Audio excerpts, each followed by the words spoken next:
Hey everyone, welcome back to the channel. Hope your new year is off to a great start. I want to talk about my very first photography event of 2025. It was a New Year's Eve party at the Bleu Room in Harlem. It was definitely an interesting night to kick off the new year. Let's dive into the experience, some of the challenges I faced, and how I was still able to capture some great images and deliver a gallery. So for this event, I was excited to use my new Canon EOS R6 Mark II that I purchased on Black Friday. It was paired with my RF 28-70 lens. That lens has been my go-to lens for about 2 years now. This combo is a beast for low light photography and also all photography. I'm really excited to use this camera a lot more this year. Also on Black Friday, I purchased a new speedlight. So I got the Godox V1 speedlight. This is something I was also excited about using for this event.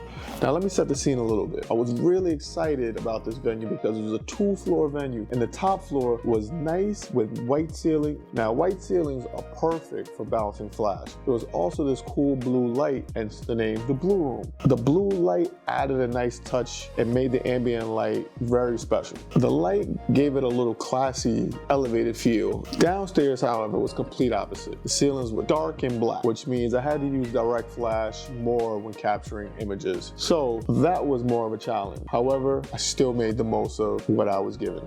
Now again, this was a New Year's party, so it was scheduled to be packed. Unfortunately, around 10 p.m., it started to downpour. Mother Nature was not on our side. However, despite that turnout, I was still excited to get as many images as I could to deliver for the client. But as photographers, we know show must go on. Even when the party isn't packed, it's still our job to capture the moments and deliver a gallery. So I adjusted my approach to make the most of the situation. Now upstairs is where I started. This is where the party started originally. And again, the white ceilings made all of the shots easy. You know, bouncing the flash off the white ceiling gave me a soft, natural looking light. The blue lighting gave a cool mood to all of the shots, which I absolutely love. I focused on capturing individual moments, people laughing, toasting to the new year, dancing, smiling, just having a good time. Again, there wasn't that many people, but I tried to be really intentional and make sure I focused in and captured those moments when they were present. Because even with fewer people, the vibe upstairs was still very festive. And then we transitioned to downstairs. And downstairs was a whole different story. It was dark with black ceilings that absorbed all of the light. So bouncing flash wasn't really an option. However, I was able to use more direct flash, which isn't always the most ideal when trying to create natural looking light for some people. Either way, it was still a skill that I know, and I'm happy with how the images downstairs turned out as well. So now, when working in a space like this, it's all about finding the angles and composition. You know, to minimize those harsh shadows, adding some of the drama to the scene, but just really trying to capture those moments that people can look back on and be happy and excited about. I also made sure to communicate with the people of the party that I was photographing, keeping the energy up, just letting them know I was there to capture the night for them. With a small amount of people, it's easier to really communicate and speak with everyone at the party. However, in a situation like that, it can quickly become too obtrusive with your camera. One thing that I enjoy a lot of is when I'm able to capture candid moments. With flash, it makes it a little bit more difficult, so those moments were few and far between. And about halfway through the night, shortly after midnight, the promoter who hires me comes up to me and says, you know what, the turnout wasn't what we expected, you can go home